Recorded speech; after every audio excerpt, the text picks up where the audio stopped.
In this video, we're going to look at some techniques to improve external rotation. Some of the techniques we've done already in some of the earlier videos, but you may also see some new ones.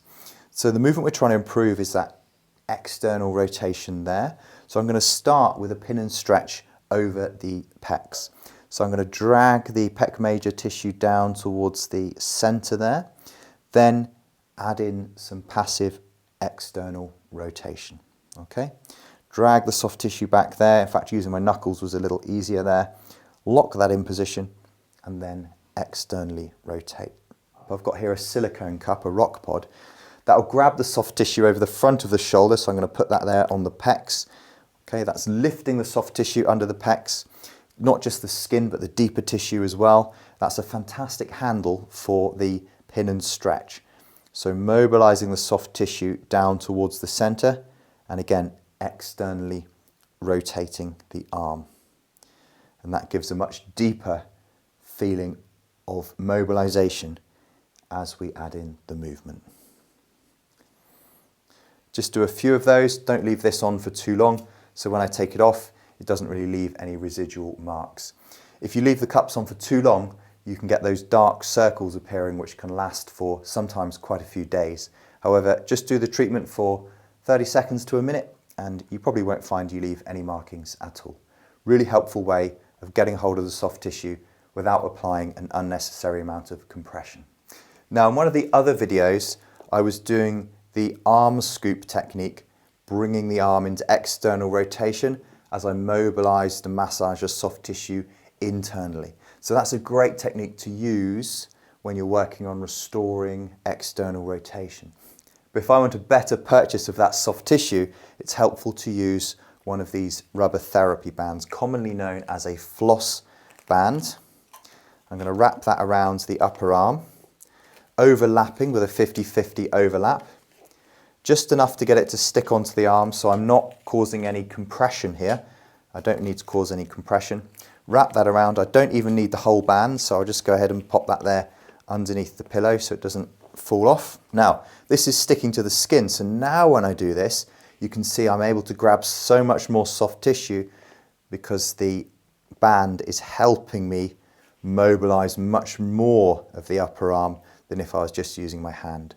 So mobilize in and externally rotate out.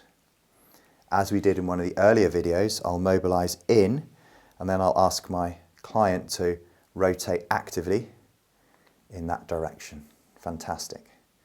And again, ask my client to rotate as I mobilize the soft tissue in.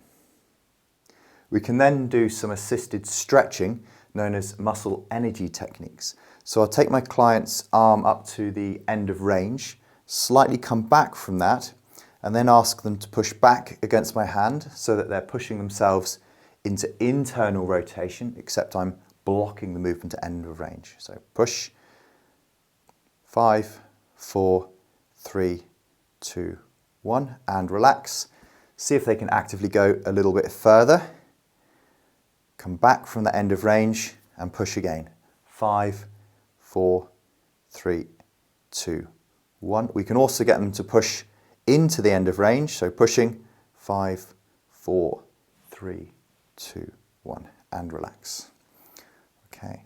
By getting the muscles to contract at end of range, it normalizes the end of range position, desensitizes some of the key reflexes, such as the stretch reflex, and an increased range of motion to occur quite quickly. So that was the MET assisted stretching techniques into end of range. So we're going to finish off with a Pilates exercise for opening up the chest and to also help improve that external rotation.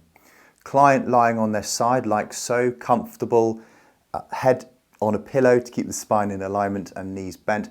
Arms are out in front of them, then the upper arm comes up and over. Notice the head follows the hand, the eyes are tracking the hand, so the neck rotates with the arm, and then we get this lovely stretch out over the chest on this side here.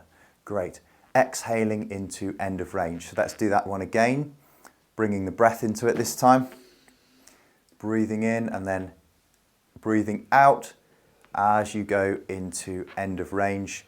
the head tracking the arm to get that lovely rotation through the neck and that great stretch through the chest. We'll come back again.